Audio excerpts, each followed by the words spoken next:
In general, Hondas last a very long time. Most Hondas last well over 200,000 miles, and most of the time they go into 300,000 miles. Now, with that much wear and tear on a vehicle, something is bound to wear out and break. And usually the first thing major to break on a Honda is the transmission. Now, it usually takes till about 200,000 miles for the transmission to go bad, which is really good when you compare to other car brands. Today, we're working on a 2007 Honda Odyssey. This thing has a 5-speed transmission and has the general problem that they get, which is when the transmission gets hot, it will start slipping out of gear and leave you in neutral on the side of the road. Now, what causes this is the transmission filter getting clogged up with debris or metal that's been in the transmission from something coming apart. Now, the key is to find what's coming apart, repair that, put a new filter in it, check everything else, and put it back together. So today we're going to remove the transmission and find the source of the metal that's causing this thing to lose gear when it gets hot. Now I'm going to go over every step of the process of the removal and disassembly of this transmission. But first, I want to hear from you. If you have a problem with your Honda and it sounds something like what's going on with this Odyssey, comment in the comment section below. Let us know how it's going, and I'll see if I can respond and help you out as much as I can. You can also email me at justcallmeeddie1@gmail.com with any vehicle problem, and I'll help you out any way I can.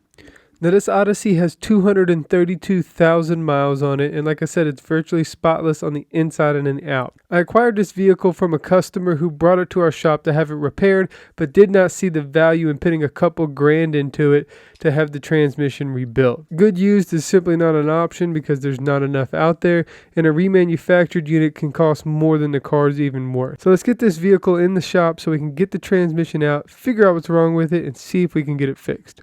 All right, folks, we are working on some paperweight projects today. Check it out. 08, something, I don't know, 07, 08. Let's see, what the hell? 07. 07 Honda Odyssey V6 3.5 liter. Got a bad trans. And looks like somebody stole our battery here. Not, just kidding. The customer wanted to keep the battery when he sold the car because apparently the battery had some serious value. But this thing's all right, you know. I'm gonna hook it up. You know, we already diagnosed it, so I'm sorry, I'm not gonna re-diagnose this thing. It's doing the same thing that Pilot was, though. It's these Hondas, we'll show you once we got the transmission out. And let's take a look inside this thing. It's not too bad inside. Oh, look at that, nice and clean. Somebody kept this thing pretty clean.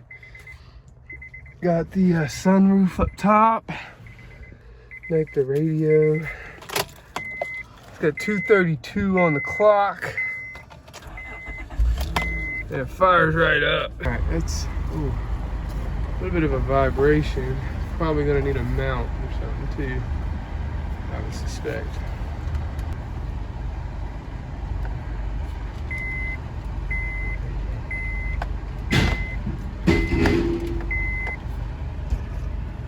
Now, removing transmissions on these Honda can be a long and complicated process. That's because they're front-wheel drive and you have to remove the subframe to get the transmission out.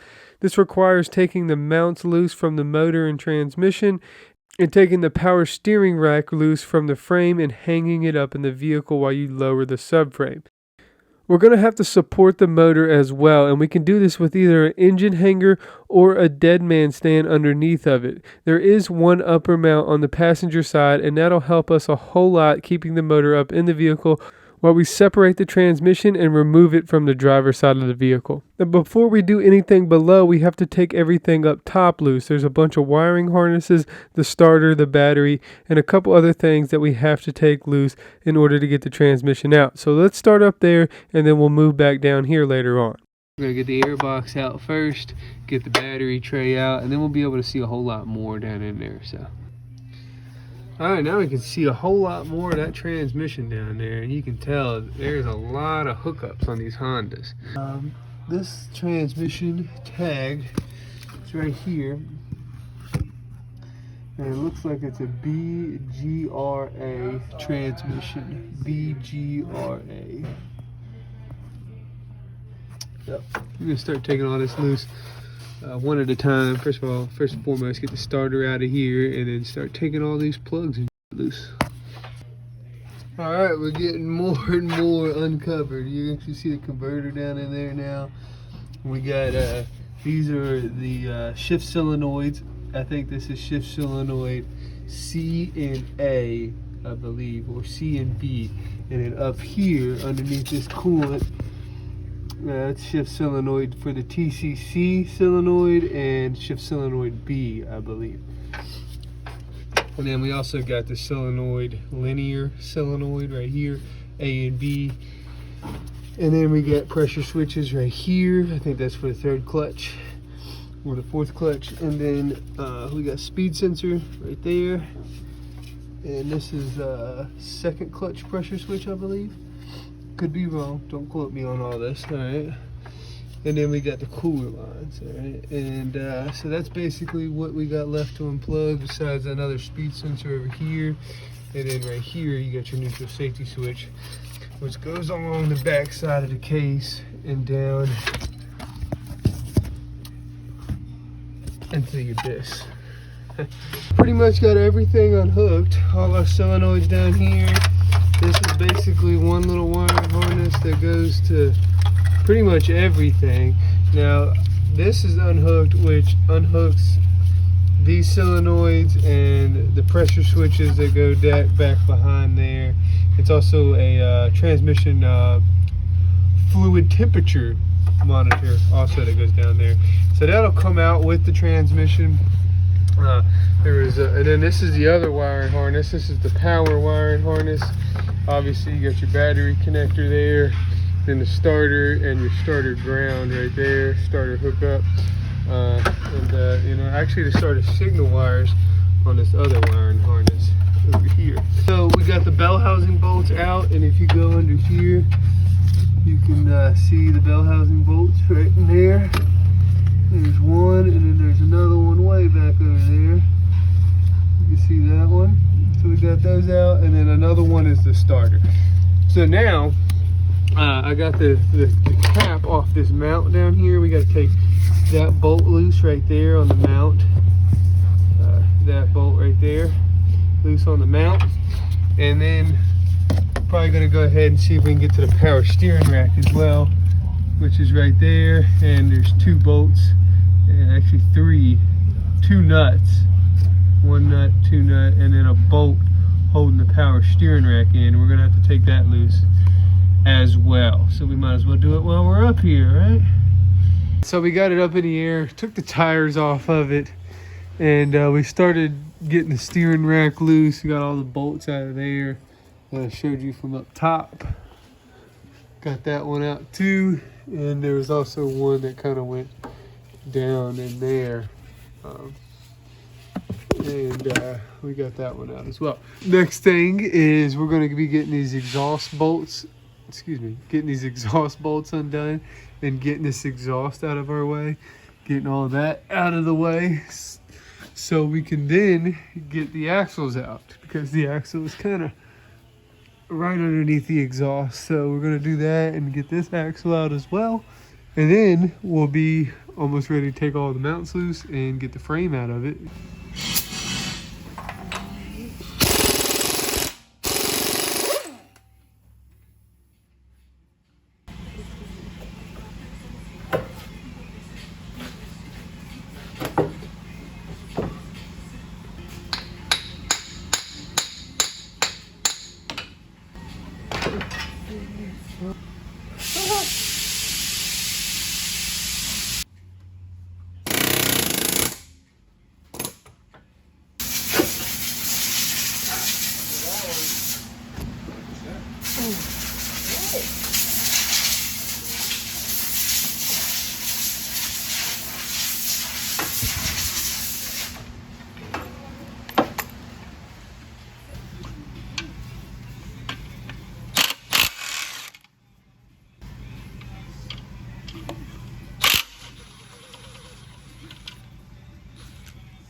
Really not much stuff back to it. No. Oh.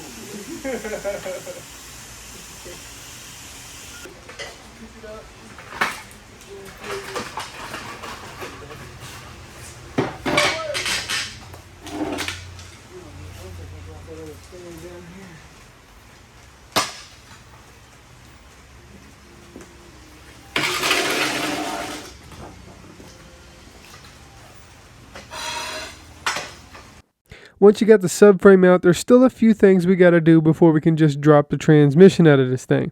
One, I like to strap my transmission to the jack via a ratchet strap, just some extra support to help me keep the transmission on the jack while I'm lowering it out of the vehicle. Once I have it strapped down, I've removed the rest of the bell housing bolts that are left in the transmission and engine block, and that way I know the transmission is secure on the jack, and I could go ahead and start prying the transmission away from the motor and trying to get it lowered out of the vehicle. It can take it some time to get it out of the vehicle, so have some patience and take your time, and make sure you get this thing out safely where you're not going to drop it and break it. Now that we got this thing out and on the bench, it's time to take it apart and see what's clogging the filter up and see if we can possibly fix it. What we're going to do to get this thing apart is we're going to take these solenoids off first. Solenoids, all this extra bull crap on top here, all this is going to come off. We're going to get it basically down to straight metal down here. Then we're going to take these little bolts off up here. This cover is going to come off with all that other little stuff. Take these little bolts and this top cover is going to come off. When we get this top cover off, there's going to be a drum inside of here, and then there's going to be a transfer gear and a transfer gear over here. We're going to end up having to pull those off the shafts. Then when we get those off, you're going to see 3 shafts and 3 bearings. At that point, we'll have to take a few other small things apart over here, and then we'll get these big bolts down here loose. All the way around. They go all the way around the unit. All the way around. These big bolts. Then, once we get these big bolts off, we should be able to start prying down here and getting this case half apart from right here.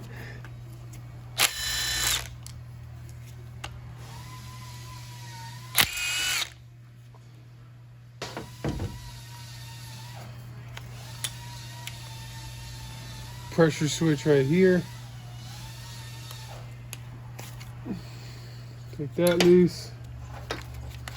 We gotta get our mount out the way to get the rest of it. Temp sensor can be a little difficult to get out. We're gonna be a little careful with it.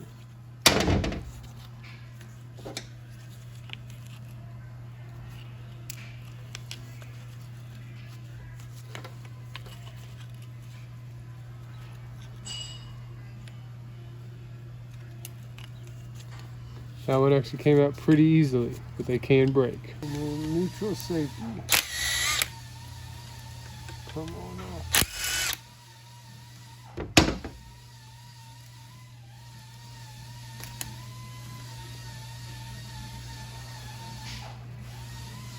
That's our neutral safety switch.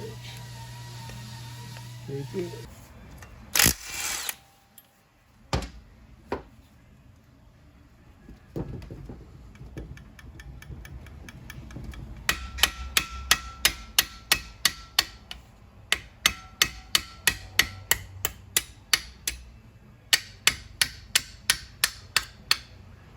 The vent tube hooks up right there. Man, this is just another little bracket.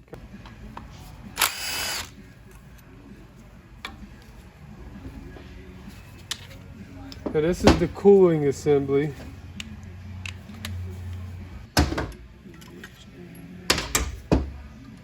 Now look at that, damn. We can actually see some stuff over here. This is a pretty big assembly right here. I'm gonna put all these bolts back in here so we know where they go. But this is basically where the cooler goes in and out. This goes over here down to the differential to make sure the differential gets cool. And then these go to the actual cooler assembly. And then there's a filter in here that kind of filters metal coming from the going to the differential. So make sure no metal from this gets down into that differential. We got all that off. Now all we really got left over here is solenoids. We're gonna leave these solenoids on for now. Linear solenoid assembly, so it's linear A and B clutch, I believe. And then this is linear C over here. So they're just 10mm bolts. Not hard to get off.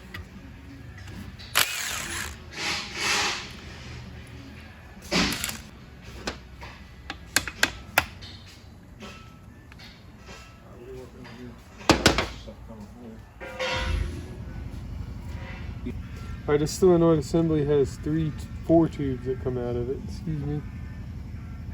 One of them goes in here. It kind of just sits in there like that. So 4 tubes with a gasket.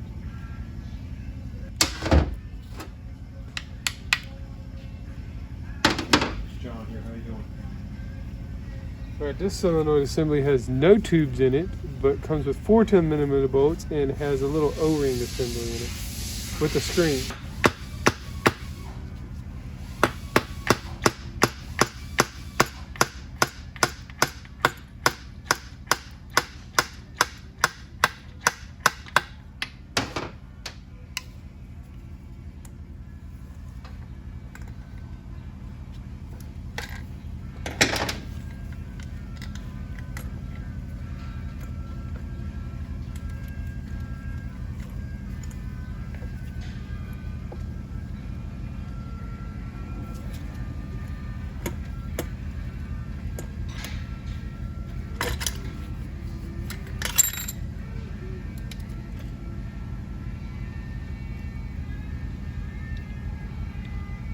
These tubes are very important. We're going to stick this tube back down in here where it belongs. First thing, alright, you notice on this nut, it has an arrow pointing to the right, okay? Pointing that way. That means that it's right-hand threads. That means they are reverse threads. This bolt and this one right here have the arrow. Right-hand threads, that one, no arrow. So that's normal threads. So right hand, normal, okay? That's our next step. Get those 3 nuts off, all right? You can... Okay, so remember, right-hand threads. So we're gonna tighten to get this loose. And I got it in part, so... Bam. Tighten to get loose, all right? We're gonna leave that nut right there. This one over here, same thing. Tighten to get loose. Alright, now this one, we're gonna loosen to get loose. So that was tighten, this is loosen. We're gonna loosen to get this one loose over here.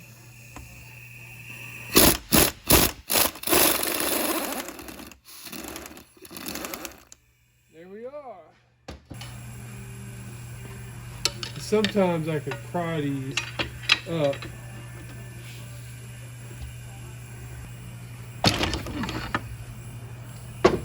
Like so. Alright, there's a little washer down in there as well. Alright, don't want to forget about that.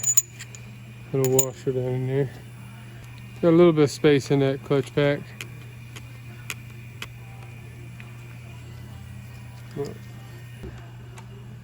Now, to get these gears off, we're going to have to pull these gears off with a bolt puller kit. You see there's bolt holes right there, bolt holes right in there, and then there's bolt holes right here, okay? Alright, so you get some bolts, bolt puller kit, snap-on bolt puller kit. You don't have to have a snap-on, I just do. I'm bougie like that. Alright, this is our bolt puller setup right here. Alright, I'm going to take this nut off. Alright, bam, sits on there like that. Bolts out of your front cover, and then they should thread in. And a bolt puller kit should come with some washers for you. Throw some washers on it.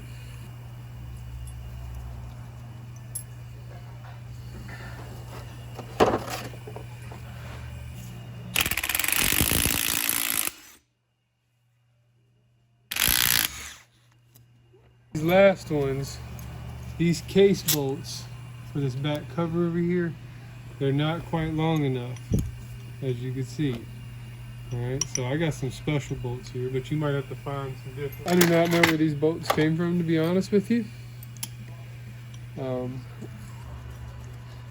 don't need to do a lot of threads on this thing. You can do just a couple.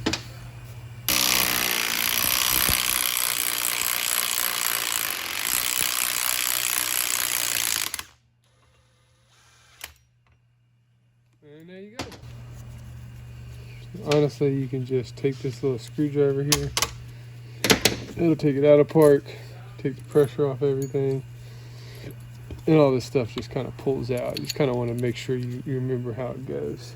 You have a little 10mm bolt. We just got to bend this little two metal pieces up, and then a 10mm bolt will come out.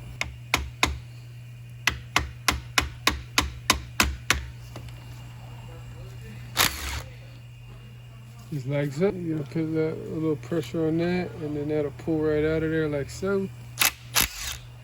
This little assembly holds in reverse idler gear. Alright, we want to take this out because there's a gear that sits on top of the reverse idler gear, and it won't come out. The case won't come apart without taking the reverse idler gear. I'll show you. It sits. That's the reverse idler right there. That little post sits down in there, holds it in. And then there's two little bearings in there as well. There's this little race right here. And then there's two little bearings, little roller bearings that sit down in there. I'm not really worried about getting those out. You just gotta take that reverse idler gear and just take it out of the gear mesh. Kind of just set it back right there. So now we're gonna start taking these bolts loose all the way around.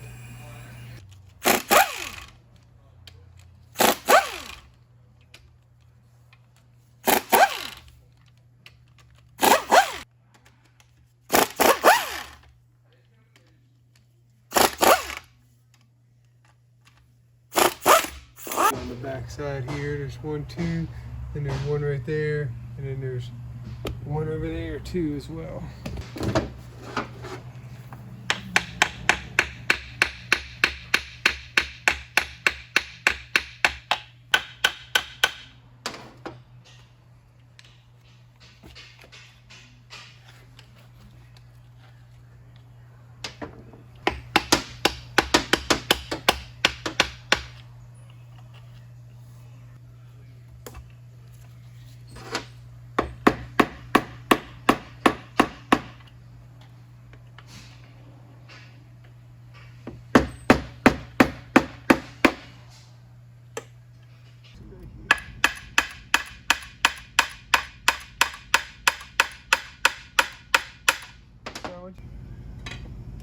This is a little tricky now, but if you're rebuilding a transmission already,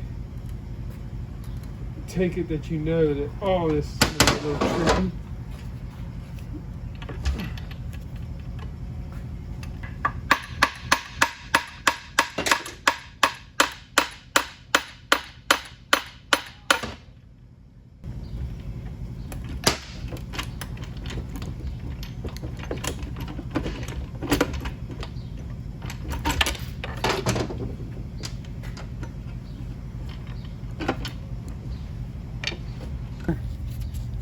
See that? That's what's holding this up for you. Okay, so make sure you turn where it goes through. Now another thing is we're probably getting held up on these bearings.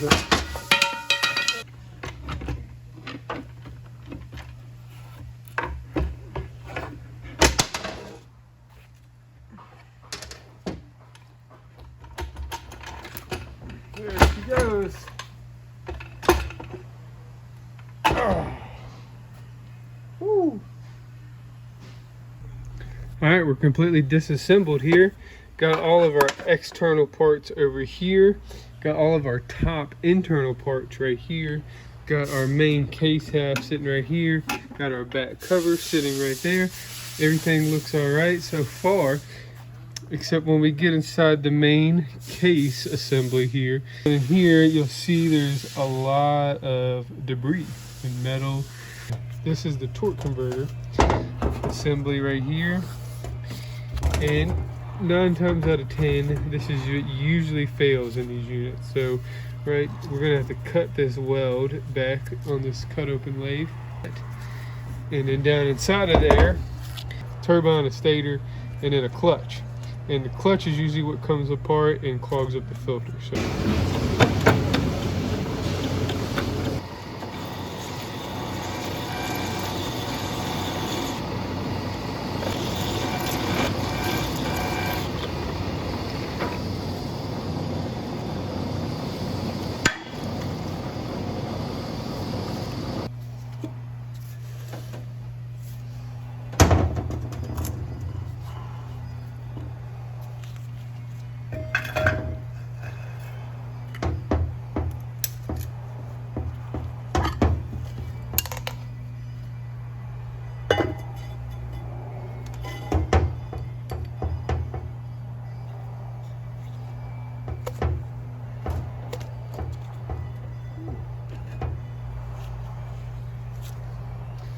there's supposed to be a clutch right there.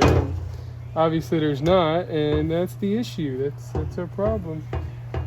So the issue is a bad torque converter clutch, and these torque converter clutches go bad just from wear and tear. 200,000 miles is a lot of time on one clutch. These clutches wear down until they're metal on metal, and then that metal gets into the system, clogs up the filter, and leaves you stuck on the side of the road. Now, what are we going to do to fix this? Well, we're going to buy a transmission overhaul kit that includes new clutches and seals and everything we need to do to put this transmission back together. We're also going to buy a new filter, and we're going to take this converter, machine it, bond a new clutch on it, and put it back together and weld it back together so it's able to go back in the car and function properly. This will all be done in my next video, but until then, you can follow me on Instagram and Facebook, where I post content weekly about the day-to-day things that I do. If you have any questions about this video or any other mechanical problems, feel free to email me at justcallmeeddie1@gmail.com. Until next time, whatever you're doing, however you do it, make sure you stay dirty, make sure you work hard, and most importantly, make sure you play hard. And remember, you either get right or you get left. You can just call me Eddie.